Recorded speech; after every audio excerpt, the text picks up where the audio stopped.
Welcome everybody to Wealth Webinar. Really appreciate you being here today. This episode is going to be really informative. Every morning I'm up really early swimming, and when you swim, you have a lot of time to think. First, you try not to drown. Second, you think. And I just kept thinking about what it is we do day in and day out. And that what we do is banking, right? It's the process of banking. That's the first thing we do. And knowing that we were going to be talking today about this topic, the history of IBC, how it ties in different ways you can use it, I really felt this sense of overwhelming, just satisfaction that I understand that. And I understand banking, and I understand the simplistic thing that no one is taught. And you're not taught what you're going to learn today. You're not taught this in school. You're not taught this in college. You're not taught this from your advisor. Matter of fact, your advisor doesn't know this. And you're definitely not going to be taught this by any of the financial people in your life because, well, there's no reason for them to talk to you about it. There's no economic benefit for them to talk to you about this. And most importantly, most of them don't know this. So I want to dive into this. And what we're going to cover today is we're going to talk about where did IBC come from? Where did the infinite banking concepts come from? But more specifically, the untold history of the infinite banking concepts. And I want to show it to you, and I want to break it down in literally the simplest way I can to explain exactly how this works. And then we've got Stephen and we got Craig on here, and we're going to kind of go into some unique scenarios of how this is used in everyday life in today's world and also in the past. And it's funny, the Bills just played the Ravens this past week, my mistake. And the Ravens coach is one that I know Stephen is very much into. He's one of the most famous coaches out there. But there's a very unique story about his compensation model that made him one of the highest paid, but not through traditional payment methods. And you're going to hear a lot about that. Stephen's going to talk about that. But really, first thing I want to do is I want to say thank you to each and every single one of you. Thank you for being on this journey. Thank you for being on this journey to, I would call it, financial enlightenment, for learning something new, to getting yourself in a better financial place. But not just you. Let's not be selfish. We're talking about your family, because I know there's a lot of people today that are struggling. They're struggling with debt. They're struggling to find a way through the mess that they've got themselves in, or just the mess that the world put them in. So I know a lot of times we look at things and we have different reasons we're in circumstances. Well, it doesn't matter. It's just, how do you get out of that problem? How do you get out of debt? How do you put yourself in a better situation? How do you get your money working for you so you don't spend your whole life trading hours for dollars and working yourself into the grave? And that is truly what happens, because we don't learn some simple things. We don't learn what the wealthy know. That is the very most important thing. So, there was this moment this morning in the pool when I was swimming that I sort of just had what I would call an aha moment. And I started thinking about what it is we do every day. And a lot of times when we teach this, and if I may, I'm just going to actually, let me come to the board here, because I'm a very visual thinker, and this kind of sums it up. When we think about the infinite banking concept, we think about, number one, most of you should know the infinite banking concept. It's a process first. So this circle represents the process. It's very simple. I'll explain it to you in under 5 minutes. And it involves changing one thing. Because if you're going to be in control of your money, you need to unplug from the place that takes control from you, okay? And that place, I hate to say it, is the bank, the fractional reserve system. They are the unethical one in the room. They are the one who is using your money to make themselves more money. Matter of fact, according to Bauer Financial, they make $400 to $1,300 more than you do. We have to stop that. You have to take back control of your money. That is one of the most important things. And once you learn how to do that, the rest becomes all very simple. And when Craig talks a little bit about the vault today, you're going to see the operating system that actually does most of the work for you. I mean, we've gotten so complacent in just this world with technology that I don't think any of you go work, like when you're driving in your car, I don't think any of you pull out a map anymore. You certainly aren't going to AAA and getting a triptych. You just punch the coordinates in a GPS, right? And it just directs you where you got to go. It's mindless. It's almost numbing, right? You just listen and do. And when you make a bad turn or you miss an exit, it redirects you back. You don't even need to think anymore. Well, why should IBC be any different? You really shouldn't need to think. You should understand it.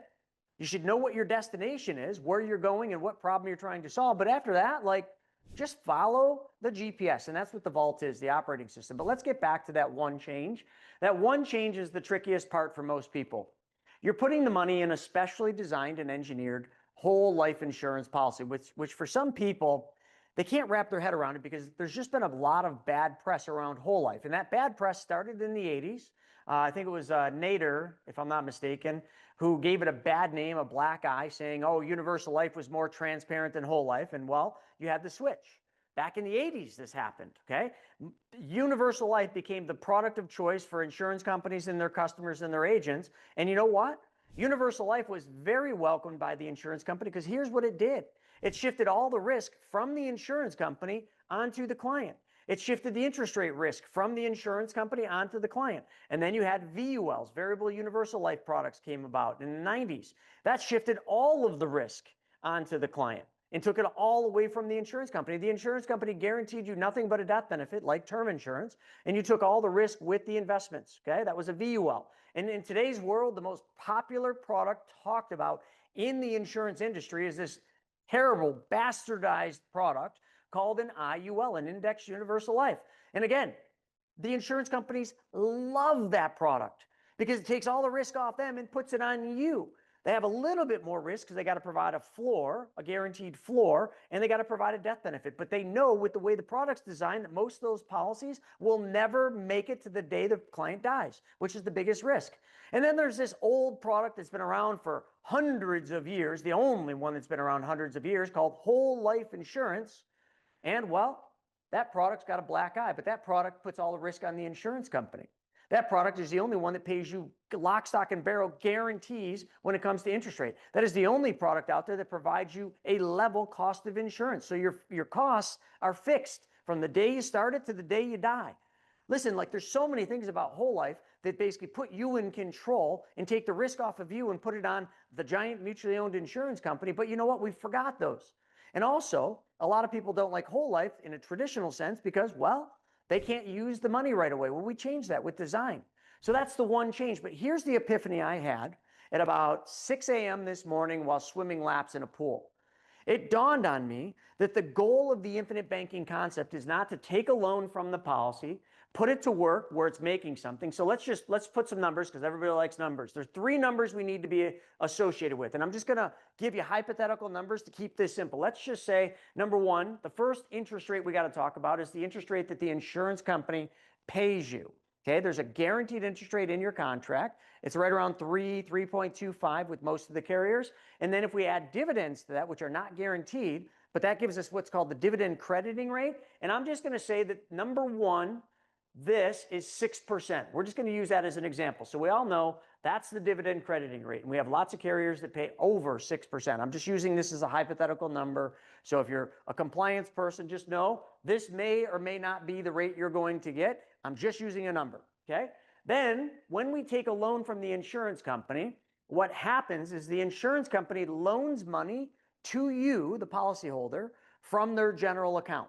They make a loan to you, kind of like how a bank would, but the loan they give you is derived from this thing that you have in your contract called the death benefit. So the insurance company will then go in and they will subtract the amount of the loan from your death benefit. They will collateralize the loan because they're smart with your cash value. Your cash value is still in your account earning interest. Think of this like your bank account. You put 10 grand in your bank account. That 10 grand earns interest and it's compounding. But the second you take that 10 grand out of the account, it stops earning compounding. So you don't want to take the money out of the bank account. So a lot of you will go to that same bank, take a line of credit. We'll call this just a personal line of credit. The bank approves you, which is a nightmare. There's no approving your loans with the insurance company. You want your money, you get your money. That's it. With the bank, you go through this dog and pony show. It takes forever. And finally, maybe if you're freaking extra lucky and it was a full moon, actually one of those blood moons, and the crickets were chirping, the birds were flying, you get the drift. Like a lot of things have to line up for you to be able to get the loan from the bank. But you got yourself this personal line of credit. You got 10 grand in the bank earning interest. You got a line of credit. The line of credit costs you, I don't know, let's just say 6%, and you're earning 3 in the bank. Are you winning? No, you're not, because you're upside down. We're here. with the insurance company, if they're paying you a 6% dividend crediting rate and charging you a loan interest rate of 5%, again, a hypothetical number, are you winning? Yes. That's the point. If you're going to be the bank, you got to play by the banking rules. Actually, I'm sorry, you don't play by the banking rules. You basically do what a bank does. And a bank never pays you 6% on your money and gives you a loan at 3%. They flip the narrative. They pay you 3% and charge you 6%, like I just explained. But here's the thing. In that example with the bank account and the personal line of credit, when you borrowed money from the personal line of credit, even if that personal line was collateralized by the money in the bank, you are still earning uninterrupted compounding interest on your money. And that's a good thing. But you're upside down in the spread because the loan costs more than what you're earning. We flip that here. The only place you can do that is in life insurance, whole life specifically. So that wasn't the epiphany. So we got that interest rate's number 1. The loan interest rate, which we call your cost of capital, is number 2. And the third interest rate is number 3, whatever you earn in your opportunity. Okay, so I don't know, let's just, let's pick on, what can I pick on here that's a nice, let's do a 12% private lending deal. Actually, let's do 10% for simple math. You lend your money out in a first lien position with a really credible lender and you get 10%. Okay, we're just going to use that for now.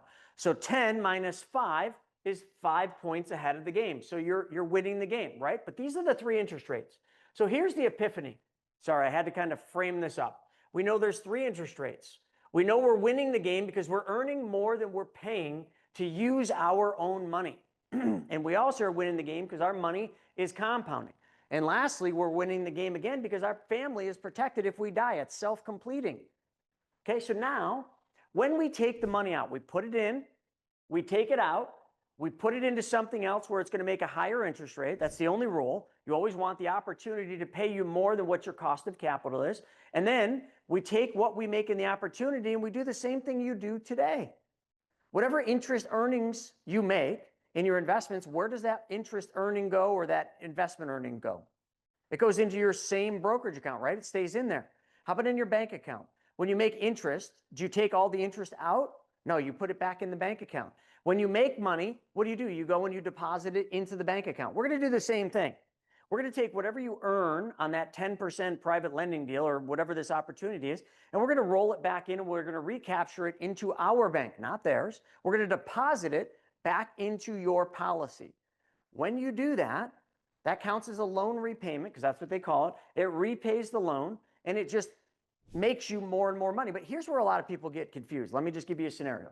You put 10 grand in the policy, you take 9 grand out, okay? You invest 9 grand. That 9 grand earns $100, okay, a month. You put that $100 a month back over here. A lot of people, when they look at the infinite banking concept, especially in the beginning, what they do is they're like, okay, I took 9 grand out. I got to pay that back. So they rush as fast as they can to get the 9 grand back in the account. And then they're like, okay, that's good. A lot of people are like, well, what happens when I pay the loan off? This is what hit me this morning in the pool. I'm like, the goal is to never pay the loan back. Now, hold on, stay with me. I'm not saying don't pay the loan back. You're going to be putting money back in. But the goal is to never, ever, ever have all your cash value back in the policy. Do you know why? Because then that means it's only earning what the guaranteed or the dividend crediting rate is. That's all you're ever earning. We want to make money twice on the same dollar, not once. You want to continuously keep that money going out and coming back in, going out and coming back in. This loan to the insurance company should never be paid back. And even if it gets close, find somewhere to make that money go to work again. You see, this is what the Rockefellers did. This is what all the wealthy families have done. And that's what we're going to get into in just a second. And this is also what R. Nelson Nash talks about. The more your money is out there working for you, the more it's in circulation, the more it's in motion, the more money and wealth you build. So the end goal is not the end goal that you play today where you want to pay all your debt off. This loan you took from the policy, stop thinking of that as debt. That is an asset to you. You're a bank. A loan to a bank is an asset, not a liability. Remember that. You are now the bank. You created your own private banking system. The loans you make, although they have to be thought through, calculated, done properly, but those loans are your assets because they produce an income. They produce revenue. The revenue goes back into the policy, your bank, and on it goes. You just keep rolling it back around. If you do that, The only thing that can happen is your wealth will keep growing and growing and growing and growing. And magic will happen because it's not just compounding interest. It's compounding interest on top of compounding interest on top of just velocity. So that brings me to what we're going to talk about today. And I know that was a long beginning, but I just had to get that out. Shauna said, share your aha moment. I literally had that aha moment at 6 a.m. swimming laps in a pool today. Wherever you have your aha moment, just embrace it, remember it, and dwell on it. That's your worthy idea. And every day, you have new ideas that come in. Grab the ones that are worthy and make something of them. That was me trying to make something of that worthy idea. But here is where we're going to get into something interesting. So back in the late 90s, a gentleman by the name of R. Nelson Nash wrote this book, Becoming Your Own Banker. If you don't have this book, folks, buy it. Okay, you must read it. It is a very short read. And actually, he did something really neat. He did it all in big text. So it's a big book, and it's got big text and lots of drawings. But the most interesting part of this book is not just what it teaches, because basically what it teaches is what I just showed you. But it's the fundamental principles behind that. Now, let me explain his story, and I think this will bring my aha moment to light. And I'm going to read it right off here. In 1981, remember the date. In 1981, Nelson Nash was $500,000 in debt. The debt that he had was 23% interest, not uncommon back in the 80s. 80s was a high interest rate cycle, kind of like where we are now, but just higher. 23%, $500,000 was his debt at 23%. And it was on a speculative land purchase. Now, he was reliant on traditional bank loans, just like most of us are. When you want to buy something like a speculative piece of land like R. Nelson Nash did, you borrow from the bank. The personal crisis began for R. Nelson Nash, and it became the turning point that forced him to reconsider how money and debt were being used in his life. Some of you might have that turning point. Some of you might already be there. Some of you might be past that. But this was his point. Here's where he had the revelation. During this financial struggle, he realized that he was paying premiums into a whole life insurance policy with loan provisions. Now, this was just a normal whole life, nothing like the fancy ones we design and engineer today for high cash value. This is just a normal whole life. And he realized that there were loan provisions, and to borrow money from his whole life policy, even in that high interest rate environment, it cost between 5 and 8%, depending on which policy you were talking about. And he said to himself, he said, that is a lot lower than what banks are charging. So he had this money in this whole life policy. He knew he could take loans from it, and those loans were at a much lower interest rate than what he was paying to the bank. So that was his revelation. And it led to him discovering that he could tap into these policies, pay off high interest rate debt, and become his own banker. 1981, okay? Just remember that. Now, he was a very biblical man, a very religious and faithful man. So we're going to hit that. But he also believed in Austrian economics. Now, some of you don't understand Austrian economics. Let me just give it to you very simply. Austrian economics basically believes in decentralization. Okay, it believes in sound money, in individual sovereignty. Okay, so all of those ideas aligned with his core belief of what the infinite banking concepts was to be. Because at that time, this was just an exercise in imagination to him. He was just thinking this through. But IBC allowed him to take control of his financial system, and it was outside of the fractional reserve banking system. Now let's talk a little bit about how he looked at it from a religious standpoint, a biblical standpoint. Nash often quoted that the Bible is the best financial book ever written. He viewed life insurance not just as a tool, but as a form of long-term stewardship. And you know what? When I read this, and Shauna helped me put this together, this really made a lot of sense. Long-term stewardship, legacy, and honoring. I want that key word, honoring. That word's been around since the beginning of time. Honoring one's responsibility to their family. Let me pause there. When we work with somebody, if that person on the phone ever says to myself or anybody on my team that, well, I don't care about the death benefit, I don't want to leave anything to anybody, there is a major disconnect ethically once that is said. So if any of you on here, and I'm not going to pick on anybody, but if any of you ever said, Chris, I don't want the life insurance. I just want the tax-free growth, the guaranteed interest rate, and all that stuff. I don't care about the death benefit. We can't work together. We can't. And then there's lots of excuses that comes up, but it comes down to exactly this biblical stewardship.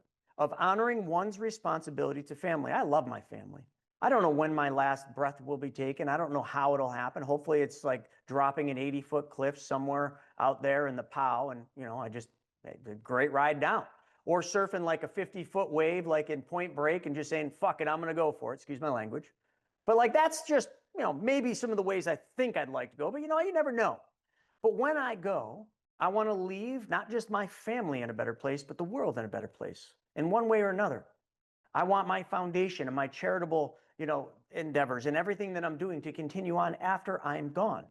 Well, how can I do that? Life insurance.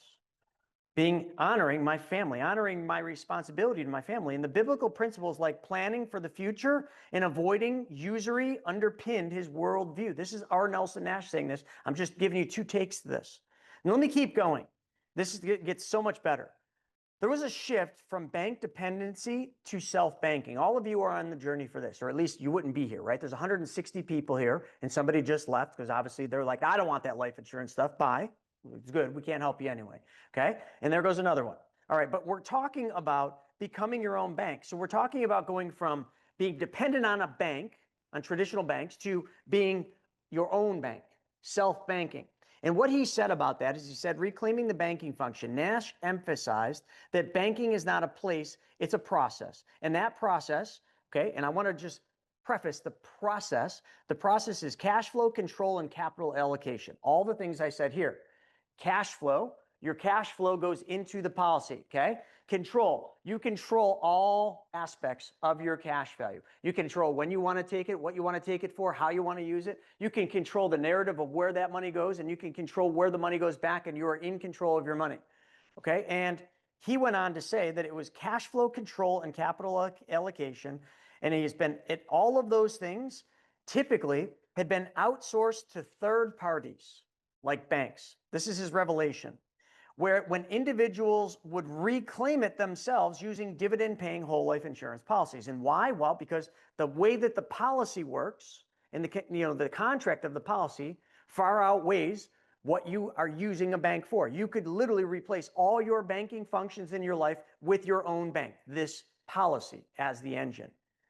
Control over liquidity. Traditional banks dictate the terms, true or true. Okay? When you borrow, how much and at what rate?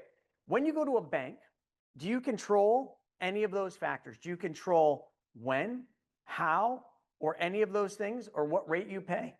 No. The bank's in full control of that.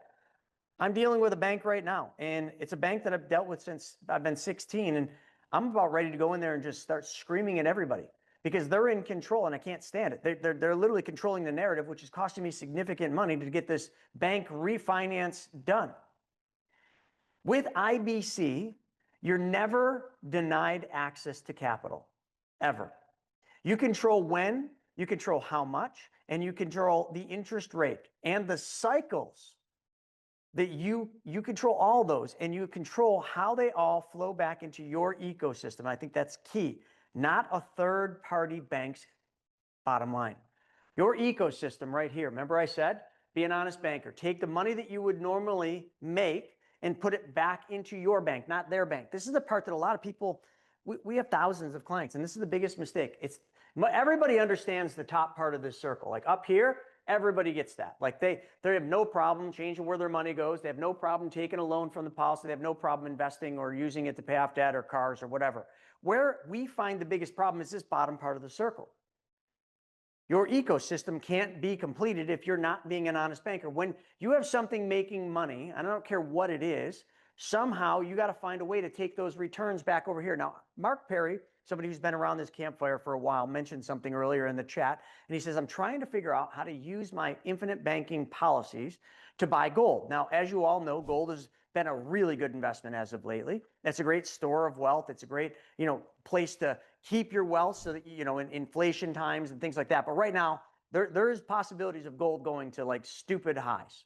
So what Mark is saying is, well, how would I do that with the policy? Because there's no recapture. So if you put money into a gold block, okay, you go and you take money out as a loan and you buy gold with that money, it's great. You own gold. Let's say you buy it at, what's spot today, Steven? Do you know?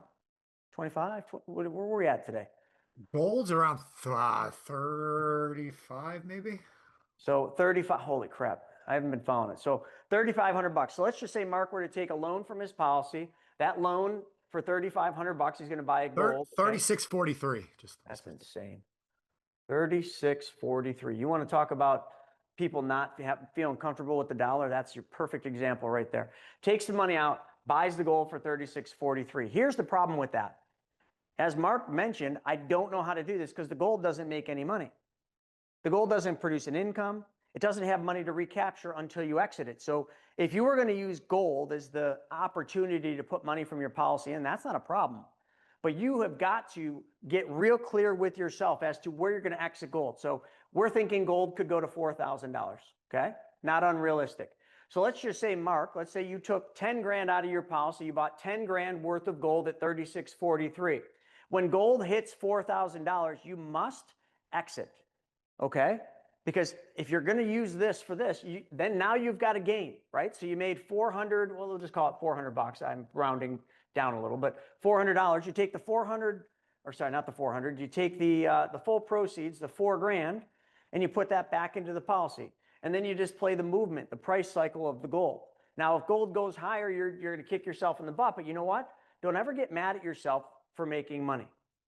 If you're going to do this with gold or something like a piece of real estate that you're going to buy and hold, the thing you must understand is this carry cost, call it 525 because that's about where it is going to be something you must consider.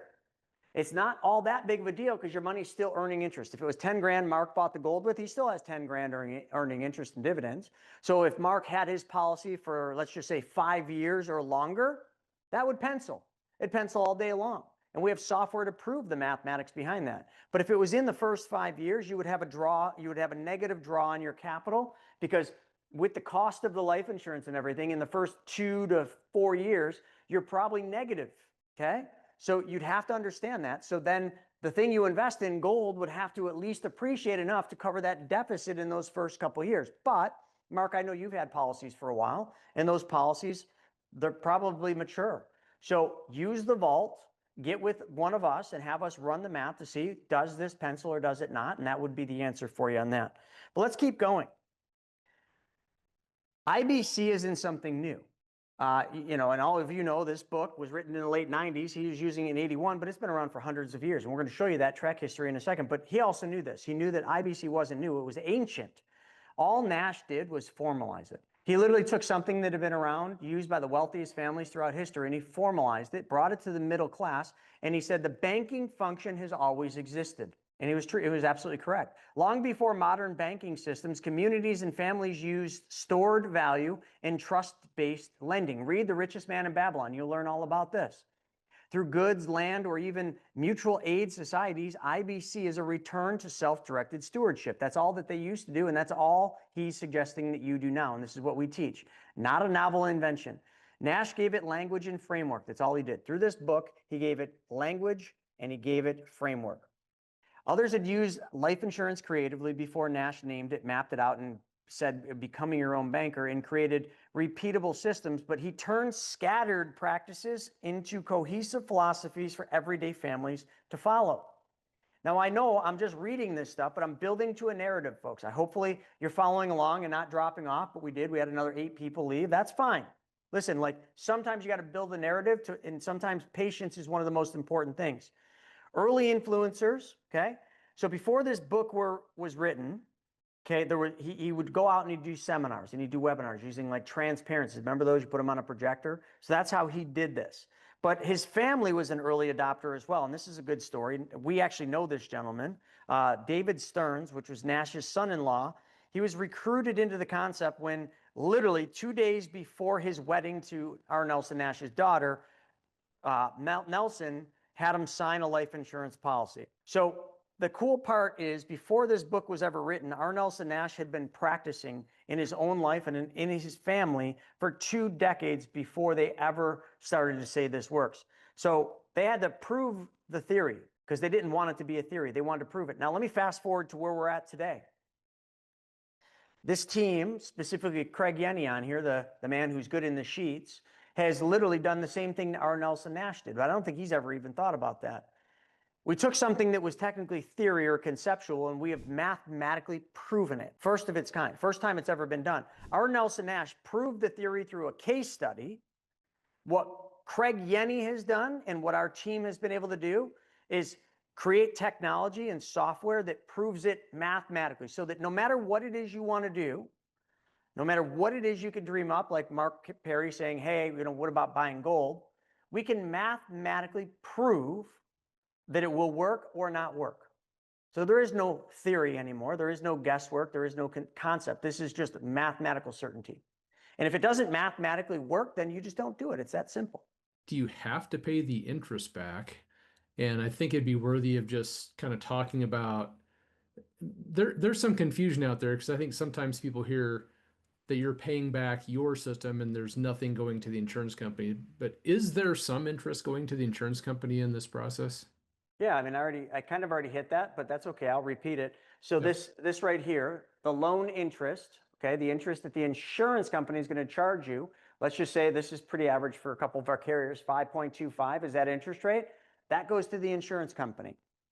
That is not yours, okay? So if you put 10 grand in the policy, I'm just going to use a round number because it's easy math, and you were earning 6%, compounding interest on that money, you're still earning all the interest and dividends on the 10,000 at a higher interest rate than what you're paying back to the insurance company. So yes, this 525 goes to the insurance company. They bill you one time per year. So I can't say that you have a 12-month no interest loan, but you have a loan that you don't have to make a single payment on, and you never have to pay any of the interest for 12 months. Craig, do you want to explain how the mathematics on that works, or should we just get to that at the end?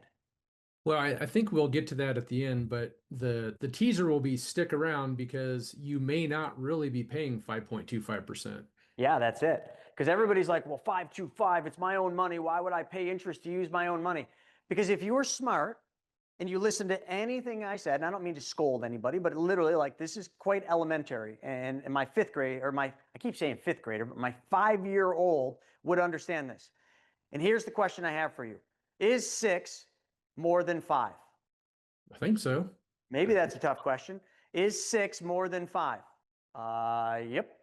Next question. Yeah, so I think what we can do later, if we have some time, we'll jump into the vault. I mentioned to Frank that we'll show some of that math, but I think he was just wanting to get some clarity on that. But I'm not beating up on Frank. I'm being just. Oh, yeah. Well, but if you're earning 6 on your money and you're paying 525, would it matter? No. But you see, the thing is that we don't yet fully grasp, and this is what the software does, is are you really paying 5.25? Well, you are if you never complete the bottom part of the circle. Remember I mentioned earlier, if you stop here and you just do the top and you ignore the recycle recapture, you're not an honest banker, then yes, indeed, the insurance company is definitely charging you 525 and you are paying them 525. But if you did what we talked about, and this opportunity we can replace with anything. Let me just do something I'm familiar with, cars.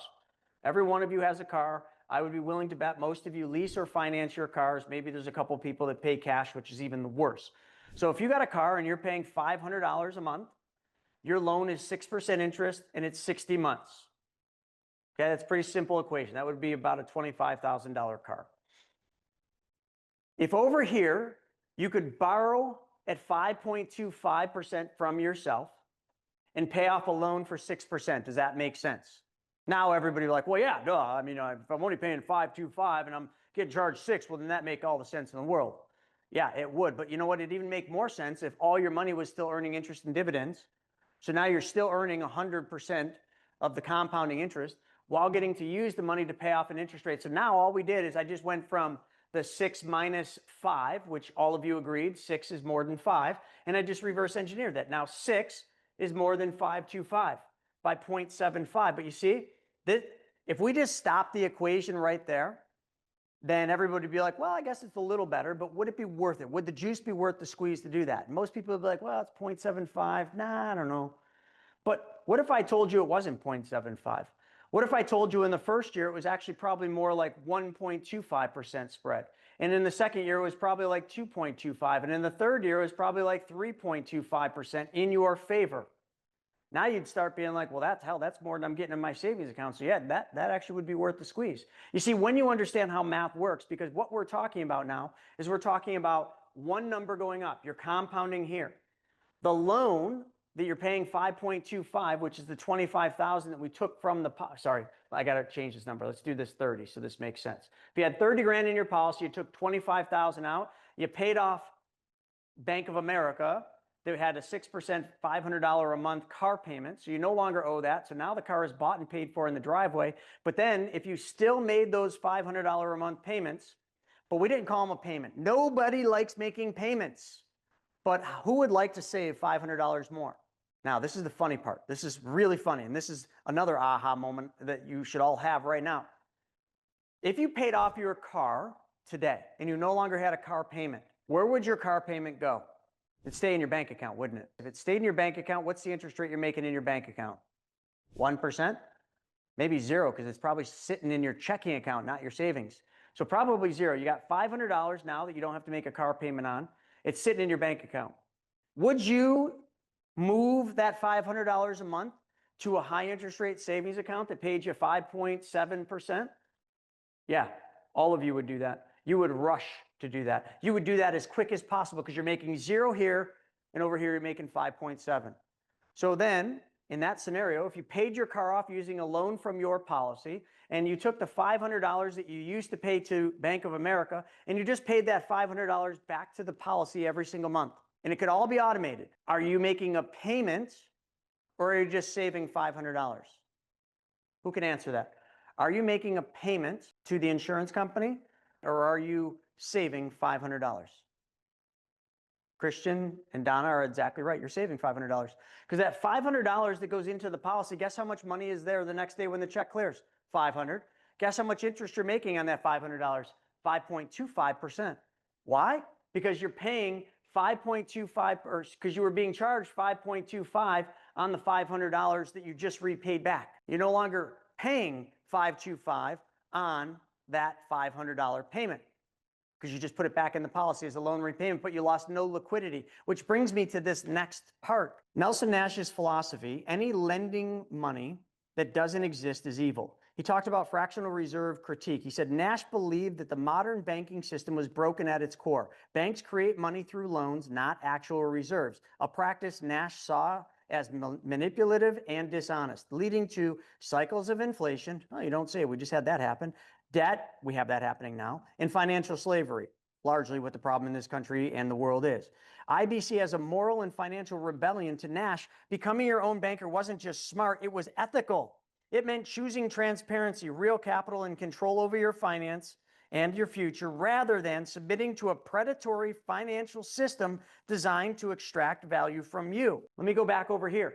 Everything I just showed you on this little circle, like I said, I'm keeping this super simple. We used the car example. Your cash flow did not change here. You didn't have to save more money. You didn't have to take on any risk in this process, and you didn't have to work any longer. It was the same dollars and cents that were going into their system. Now it's going into your ecosystem. That's the part. By changing where your money goes first, your savings, okay? We're primarily talking about your savings, not the money you spend on groceries and going out. We're talking about savings. Now it's in your ecosystem, earning a better interest rate in a tax-free environment, providing a death benefit, which is ethical. And that is honestly one of the greatest things you could do if you love your family. The death benefit is not something to be taken lightly. Okay? Then, when you want to buy things, all you do is you use your bank's money. Not theirs, yours. So that's one of the hard things, too. A lot of people are like, well, I want it to happen now. Well, yeah, because we live in the McDonald's world. Your way right away, or is that Burger King? Whatever. It's not your way right away. Building a banking system takes time. You got to capitalize your bank. If you had $30,000 in cash value, how did it get there? Consistently and persistently saving money. Or maybe you just shifted it from one bank account into your bank account. Your policy, i.e. your bank. And then paying the car off. That was a simple example, was it not? But would that be the same if you paid off debt? Would that be the same if you paid off credit cards? Would that be the same if you used it to finance equipment for your business? Would that be the same if you used it to finance a washer and dryer for your house or your apartment? It's all the same. If you're financing something through their bank, they're winning. If you finance anything through your bank, you're winning. Any questions? And I mean as simple as this stupid thing right here. This is an old iPhone. The new one just came out. I need a new phone. Now I have an option. I can go to Apple, and Apple will gladly finance the phone. They will gladly give me the money, finance it and I make a monthly payment to them. How many of you finance your cell phone? I don't mean to call anybody out, but like, I want you to really think about this. How many of you finance your cell phone? That's it. You guys don't have to admit it. It's fine, because I know it's most of you. Cell phones are not cheap. And if they start making these puppies in the United States of America, boy, they're going to like double. So it's going to be even more expensive. So what's a phone cost nowadays? $2K? And what's your payment on $2K? I don't know. They probably charge like $50 a month. I'd love to know the percentage of phones sold, iPhones specifically, that the people make a monthly payment on their bill for that phone. Now let's repeat the process. Who do you want to finance your phone? Apple or your bank? So over here, I got money in my policy. I take a $2,000 loan. I buy the phone. I take the $50 a month that I was going to give to Apple. I put it back in my policy. Am I winning? Oh, I don't need to guess anymore. Craig could run that on the vault in about 2 minutes flat and show, yes, you're winning. Oh, but wait, Chris, Apple will finance that phone at 0% interest. Doesn't matter. You should control that cash flow, that $50. Don't give it to Apple. Put it back in your system. Earn interest and dividends on all that money the whole time. Like, we'll show you these things. Like, this is just exactly what we're trying to drive across. Is this stuff is quite simple. Choosing transparency, real capital, and control over your future rather than submitting to predatory financial systems designed to extract value from you. Define value. Some of you would say, oh, value, the interest I'm paying to the bank. How about $50 a month? The cash flow, that's valuable, isn't it? A value. Let me say one last thing before we get into the history of IBC, and this is going to get really interesting. This is something I learned a long time ago, and I've never forgot it. Cost. I want you all to think about that word, cost. When you're going to buy something, you go to the restaurant, you're like, what does that cost? When you go to a car dealership and you're looking at the car, what does that cost? When you go to the Apple store, what does that phone cost? How much is that Yeti mug? What does that cost? How much is that book? What does it cost? How much is that IBC blueprint event you're doing Friday and Saturday? What is the cost? Cost. We're around it every single day. Cost really doesn't mean anything. What really needs to be focused on is not what something costs. What value does it bring? If we reframe the questions we ask in life from what does it cost to what value does it bring? I'm at a restaurant, I'm looking at the menu and there's no pricing. I'm obviously in a nice restaurant and I look at a nice salmon. Do I ask what it cost, or do I ask what value will that salmon bring to my body? It will bring protein to my body. It will bring all sorts of nutrients to my body.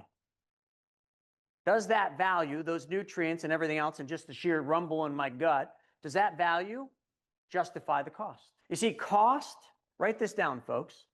Cost is only an issue in the absence of value. We put so much emphasis on cost. That asshole that was on here a little bit ago, the IUL guy, clearly doesn't understand value at all.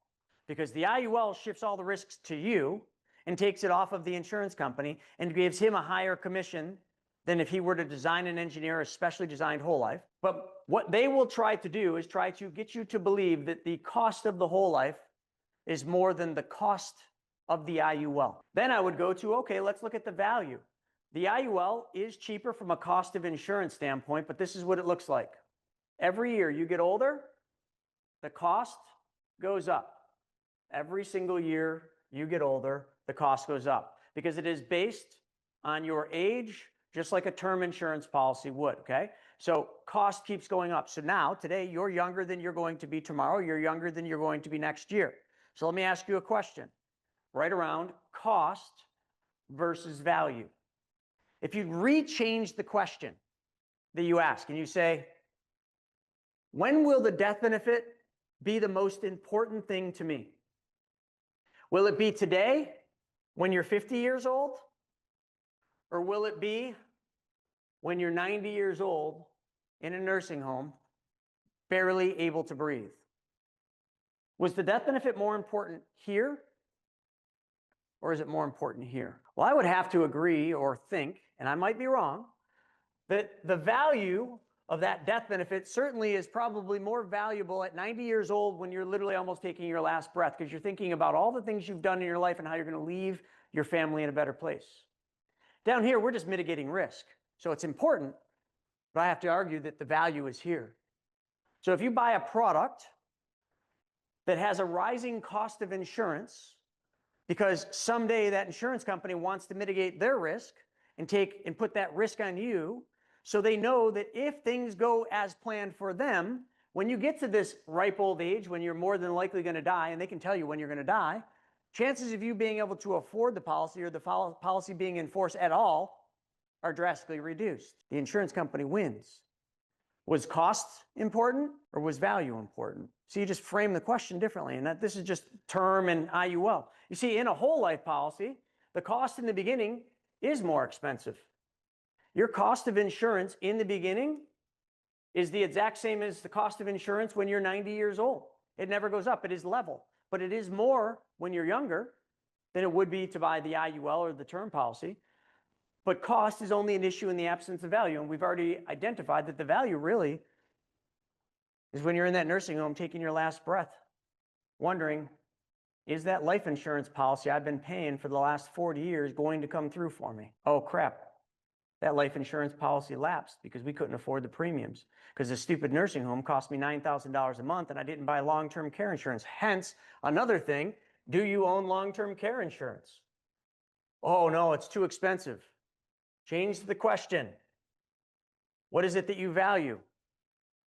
When you're shitting yourself because you can't go to the bathroom yourself, when you can't eat anymore, when you can't walk anymore, and when you can't bathe yourself anymore, where do you want to be? You want to be in a state-run nursing home? Now they just let you shit your pants. Or do you want to have an assisted or a registered nurse, or I'm trying to think of a home healthcare aide coming to your home where you're comfortable, working with your family to make sure that you are as comfortable as you can humanly possibly be, regardless of what that costs? Cost or value? All right, enough on that. Any questions? And hopefully I drove that home enough. I think I beat that one straight to death. No, Chris, but I was thinking to myself, it's time for some trivia. We talked about policies. We've talked about taking loans. So here's the trivia for everybody that wants to play. What do you think the year was when policy loans became available? So what was the first year that a policy loan was available in a whole life policy? 1846? Well, you can't tell everybody yet. I didn't know the answer. I'm guessing, man. So you think 1846? Yeah, it's straight up guess.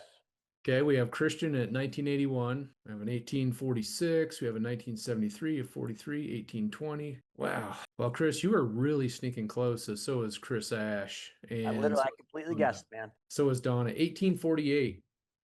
Wow. And long you know, time ago, man. You know, I wore a hat so that everybody knew that I went from time traveling. I went back then just to make sure that I could get a policy loan, and this is the hat that they gave me. That's really neat. That's cool. And That's why did you get not that true at policy all? loan? But I do believe in time travel. And you know, the reason for those policy loans was so that people could pay their premiums if they ran into troubles. So anyway, it's kind of just some cool history.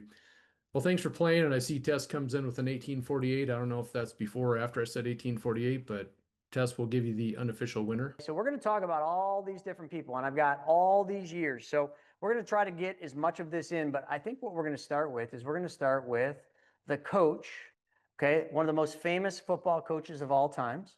And I want Stephen to pin himself because this is where you get to shine, Stephen, in your football knowledge. So just this last game, the Bills versus the Ravens. And man, are those Ravens not a good team? That Henry dude is a beast. Just think about that. Like you're me and you're on a football field and you're running at this guy and he's running at you and he hits you. Are you thinking about the cost that you paid for having the ability to be on the field with Henry, or are you thinking about the value you just got or are about to get when he hits you? And you're definitely thinking about how valuable that life insurance policy is. Anyway, Stephen, let's talk about the coach of the Ravens and give a little bit of a story on him. Yeah, so the story is actually about the Ravens coach's brother, who is the coach now of the Los Angeles Chargers. Thank you for correcting me, but I didn't know that. So, I don't follow football. I know. So you got the Harbaugh brothers, but yeah. So Jim Harbaugh. So this was probably one of the most, famous kind of stories that came out about 10 years ago. And I'll pull it up here. When life insurance was just kind of coming to the forefront and the center for some of these high paid executives, these professional and college coaches, when they're looking for ways to really increase their compensation and work around various rules that are in place for these guys. And so this came out back in 2016 when Jim Harbaugh, again, who's now the coach of the Chargers, formerly the coach of the Michigan Wolverines college football team. So you Dude, can they see look this. identical, Steven. I'm sorry. They look exactly the same. They do. They're brothers, and they do look very, very similar. They act very similar, similar styles as well, which is kind of cool. So this was from August of 2016, so 9 years ago. Michigan football coach Jim Harbaugh agreed to a contract amendment that will increase total payments from the school to $9 million, which back then was really groundbreaking money. In addition to paying a $5 million salary for each of the remaining 6 years on his deal, Michigan will loan Harbaugh $4 million in 2016 and an additional $2 million for the following 5 years to pay the premium on a life insurance policy. The first $2 million loan was made June 3rd, according to records obtained Wednesday. And then each one will be paid in December. As long as the insurance policy stays active, Harbaugh does not need to repay the loan until he dies. At the time, the university can recoup its original investment, and the rest of the insurance payout would go to whomever Harbaugh chooses as his beneficiaries. So I can go from there. The deal ensures that Harbaugh's heirs, should he die while Michigan is paying for the policy, will get no less than 150% of the premium. And then once he passes, obviously they get a lot more. And that's kind of spun off over, the last decade or so into this being used more and more. I asked Grok, AI, tell me about college or NFL coaches that a large portion of their pay comes from life insurance. And, it talks about split dollar life insurance and how that works in coaching. It gives some examples. So Jim Harbaugh, not only at Michigan, he was, and it talks about what I just talked about it from 2015 to 2023 and how that happened. Also, famous coaches, Dabo Sweeney, the coach of Clemson, although maybe his job is on the line right now. But Sweeney's contract includes a split dollar arrangement worth about 1.5 to 2 million annually in premiums, contributing significantly to his 10 million total pay. Brian Kelly, former coach of Notre Dame, when he moved to LSU in 2021. $9.5 million annual salary includes split dollar life insurance around 1 to 2 million per year. This helps LSU compete in the SEC arms race, with the policy allowing tax-free access to cash value and a death benefit secured for the university. So it creates these win-win situations. And a couple other examples: James Franklin over at Penn State, Kirby Smart at the University of Georgia, Urban Meyer, of course, a very famous former coach of Ohio State University. And then I went on to ask it, tell me more about high-level executives that use life insurance, and gets into pretty good detail about these split dollar executive compensation plans, why they're used. They're very popular these days with C-suite leaders like CEOs, CFOs, and other high-level officers. And it just names some different companies that are using these as a way to compensate. So very, very cool stuff right there to see it used in the mainstream. And we have set these up, and we'll continue to set these up for business owners, executives, just like you just saw. Because I mean, it just makes all the sense in the world. Cost is only an issue in the absence of value. Like, think of the value not just to those coaches, but or executives, but also to the company. If that coach or that executive dies early, not only does their family get paid out, their contract plus a bunch more, like you heard. Jim's, it was 150, wasn't it 150 times the premium or something, or whatever that was? Yeah, so they set it up where, while they're active at the university, if that coach was to pass away, it kind of covers the university, because they're on the hook for large amounts of money to these guys. and it's guaranteed money. So they need a way to recoup and pay that money out and still be able to hire a new coach. So a portion of the death benefit would go to the university to accomplish that. And then the rest of the death benefit, they always give them like, hey, at least 150% of what your salary would be will come from that death benefit to go to your family. So you get a larger amount if something happened now. And then once that vests, later in life, once they retire and move on, they keep that policy and then more goes to their family later on because the university obviously no longer needs it. I love it. Great job. All right, well, let's turn this over to Craig. Craig, you got a unique story about Walt Disney. And, I think you know the whole story, so I'm just going to let you tell it. But a lot of people don't realize how Disneyland was actually started, because the dream almost died because no bank would fund Walt Disney for this dream. So want to tell the Walt Disney story? Yeah, so I'll tell the story, and it's kind of fun how it happened because when I was introduced to infinite banking back in the 2008 time frame, the guy that was the agent at the time, he was pretty sharp on this stuff, but I was always looking for that next person. Chris, this is back before YouTube's, Instagram, so I would have loved to have met you back then if you were doing this. But I was looking for that guy that knew really how to do infinite banking, really knew the insurance industry. And so the agent I was working with, his name's Doug. He had passed away a couple years ago, but he had taken me down to meet with this guy named Rusty. He's like, "Oh, you've got to meet this guy, Rusty." So I go down and I'm sitting in Rusty's office, and Rusty was a regional VP, retired. He was regional VP of Ohio National, if anyone knows that company, one of the mutuals that demutualized. He left before that, but anyway, this guy is just super smart in the whole insurance industry and putting plans like what Steven just talked about, COLI plans, corporate owned life insurance, executive bonus plans. And so I was kind of learning from him. But the first time I was in his office, I look around, and let me just share something. I'm looking around his office, and all of a sudden so anyway, I'm sitting in his office, right? And do you see the screen of Disneyland here? Yep. So this picture's on his wall, and it's a picture of opening day of Disneyland in Anaheim, California, July 17th, 1955. He's even got his little picture down here when he was, in grade school. But the story with this is when Rusty was young, his father had passed away. His mom picks up the family, moves them to California. They're living with his aunt and uncle. So one day, Rusty's sitting around. His uncle comes in. "Hey, Rusty, we got to go." Throws him in the back of the car. They drive to this place. He knows something big's going on, but he doesn't really understand what's happening. And there's this guy taking him around on all these rides. And "What'd you think of that?" And anyway, he didn't realize this until many, many years later, but that was Walt Disney taking him around to the opening of Disneyland. And he was telling this story. I'm like, wow, that's just fascinating, because I've been around this infinite banking thing for a long time. I've heard the story of Disneyland, and I always wondered, well, I wonder if it's really true. But here's where it really became concrete for me, is he goes, "And do you know who Walt Disney's insurance agent was? Is Rusty's uncle."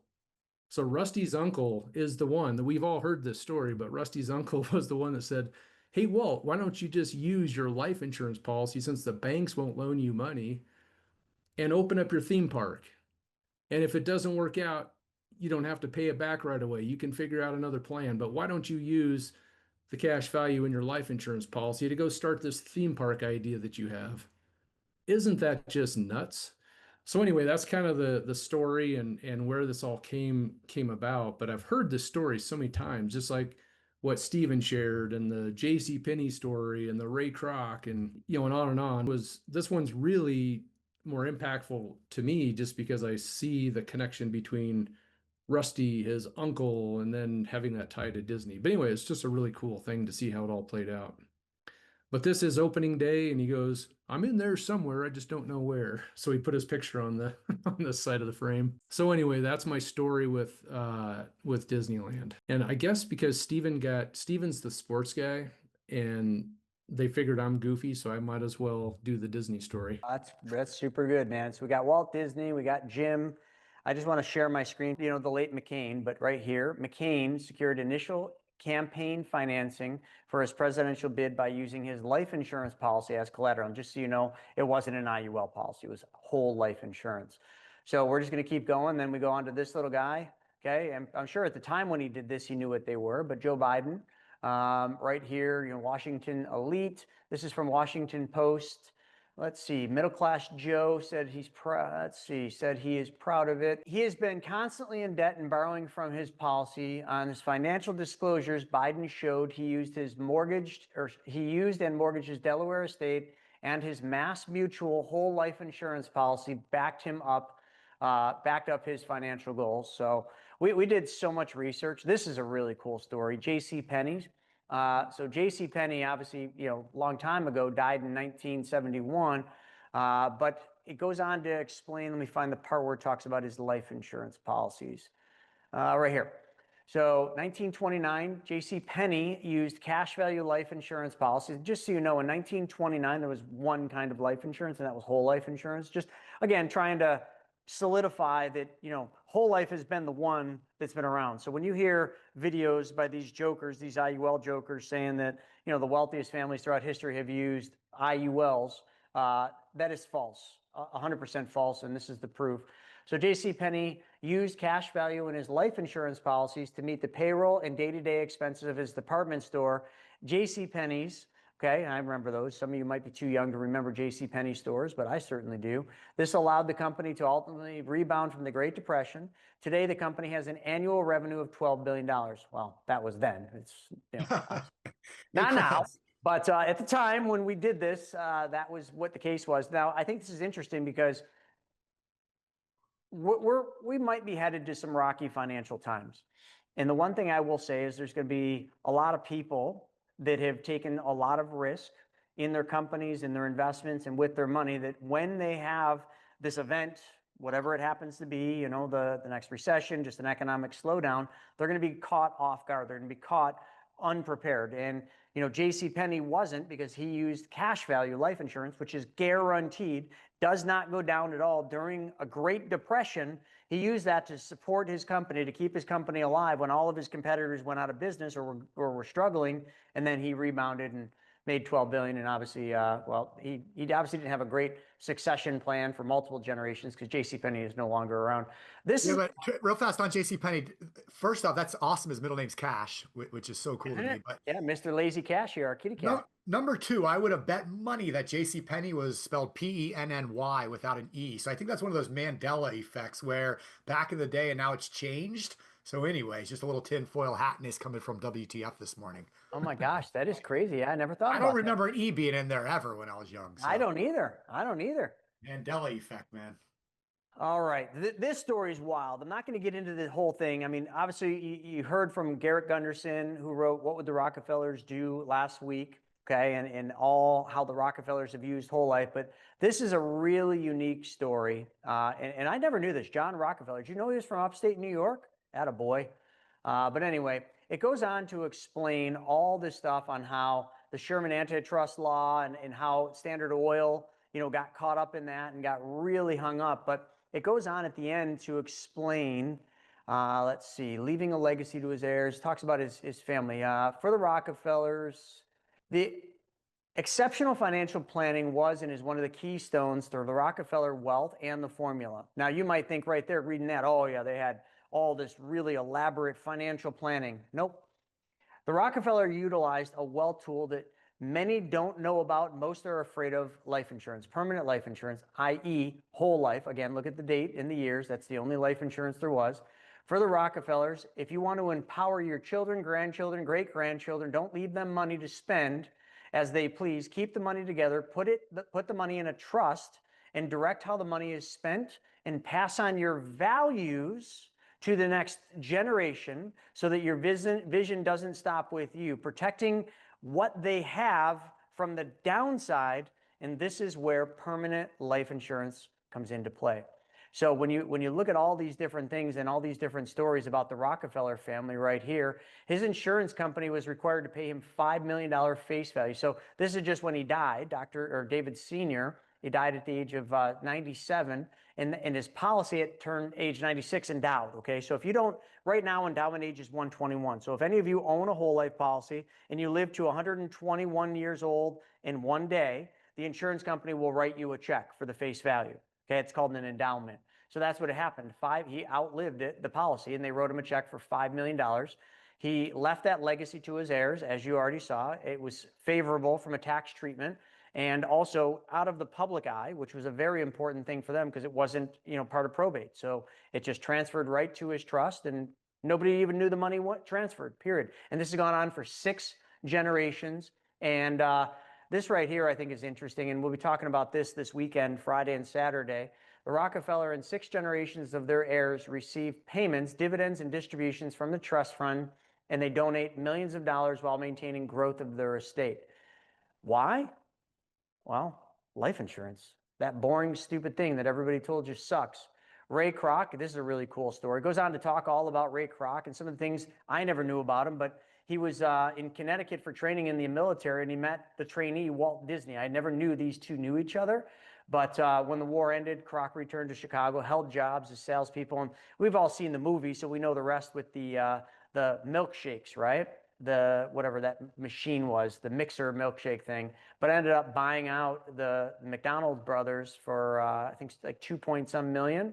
But how he did that, and it goes on to say down here, Ray Kroc borrowed money from his 2 cash value life insurance policies.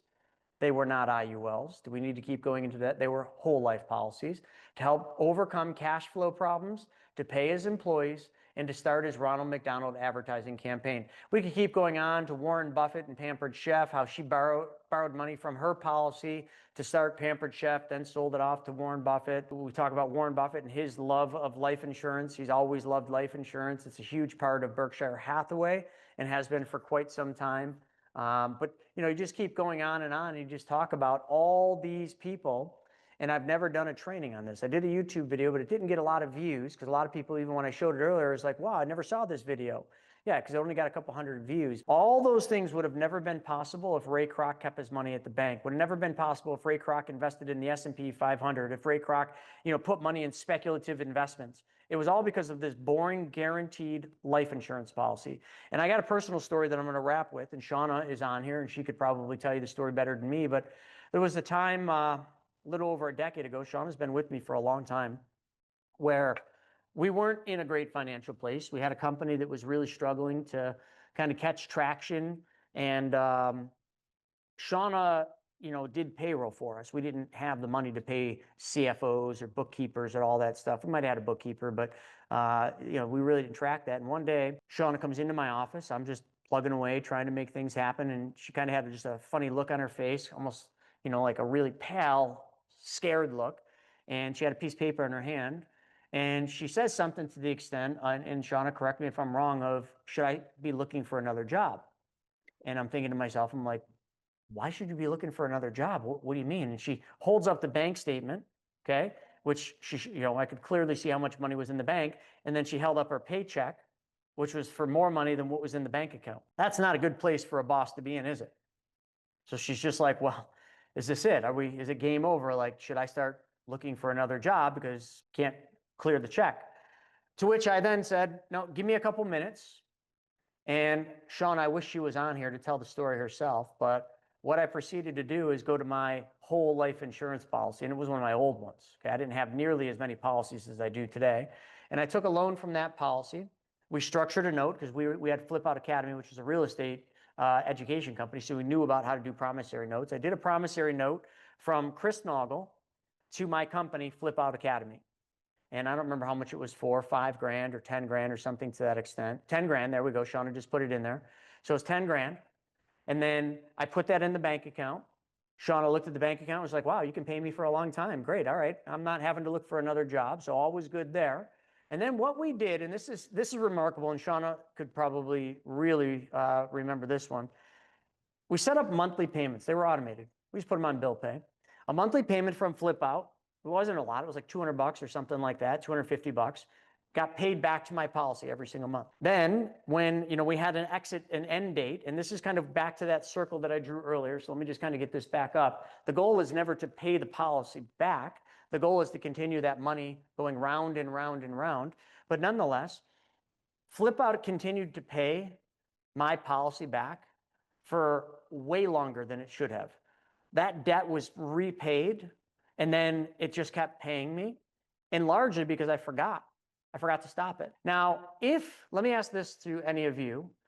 If you were in that situation and you would, yeah, 239 bucks, your memory's better than mine. That was close. So if you borrowed from a bank and you were making $239 payments to the bank every single month for a loan that you had to take out because you couldn't pay your payroll, you would want to stop those payments the second that $10,000 loan was paid off, wouldn't you? But you see, I was repaying $239 to my bank. And as long as the company could continue to make the $239 payment, I found no problem with just continuing to make those payments back to my policy. And I did. And I don't remember when we stopped it, but I bet you, Shauna, that loan that I took out because of that situation with you, I bet you any money, we probably overpaid that loan back to my policy by somewhere in the neighborhood of between $2,000 and $5,000. And you know the best part is? Who cares? My company was paying my bank back, not their bank. You see? Cost is only an issue in the absence of value. That $239 was never a cost, ever. That $239 provided value. That value was money in my policy's cash value. That cash value has been used over and over to buy things like the copy machine, the awesome freaking copy machine. I know copy machines don't excite many of you, but we have a pretty badass copy machine. It slices, it dices, it mixes, it mashes, it does all that shit, and staples. And I remember that day in this final story, but the copy machine salesman came in his tweed brown suit with his brown tie, making that up, but you could kind of get the drift. And we had leased copy machines up to this point at Flip Out. And the payment wasn't a lot. It was like 100 and some bucks, for the lease. So we never really thought about it. But he came in, strolled in and said, hey, glad everything's good. Your lease is coming to the end and you can buy out this machine for X amount of dollars, which we're like, that was our plan. We're just going to buy the machine out because we're like, it's still working. Like, let's just buy it out. To which he then, and Shauna would remember this, tells us, he says, yes, but this machine is going to be antiquated in about a year. These parts won't be able to be replaced because they don't make parts for this anymore. I don't know if this is bullshit, but it didn't matter. And then he laid out this brand new deal to get this brand new fancy copy machine that slices, dices, smashes, mashes, and all that stuff, and staples, the one we have now. And he says, okay, well, you can lease this one for 3 years, and the payment's only going to go up by $10. I remember instantly, I was just like, oh, well, that's a no-brainer. Let's just do that. But then, I don't know, something hit me. Something happened, and I'm like, wait a second. How much does it cost to just buy this new fancy copy machine that does all that slicing and dicing?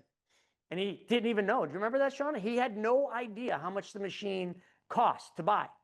And he made a comment. He says, no one has ever asked me that. Well, I'm asking you. And he came back. I remember he came back with the price. It took him like a couple days. Imagine that. He didn't even know how much the damn thing cost because everybody leases these things. And it was like 11 grand, or no, maybe it was like 8 grand or something like that. And he thought for sure we were going to be like, no way. But I'm like, okay, well, that's great. And how much was that lease again? He's like, well, it was 139 bucks a month for 5 years, I think it was, or something like that. I ran the math and I'm like, oh, wow. Okay, so this $8,000 machine that we could buy today will end up, after leasing it for 5 years, end up costing us right around 10 or 11,000 bucks. And then we don't even own the machine. So I'm like, all right, I'm going to take a loan from my policy, buy this fancy copy machine, make the exact same lease payment back to my policy, and in 5 years we'll own the machine. We will have got all the money back for the machine, and well, we'll cross that bridge and figure out what's happened, which now that machine is still slicing and dicing just fine. That copy machine salesman never came around. Never again. So I guess he didn't get a commission for selling the machine. He only got a commission for leasing the machine.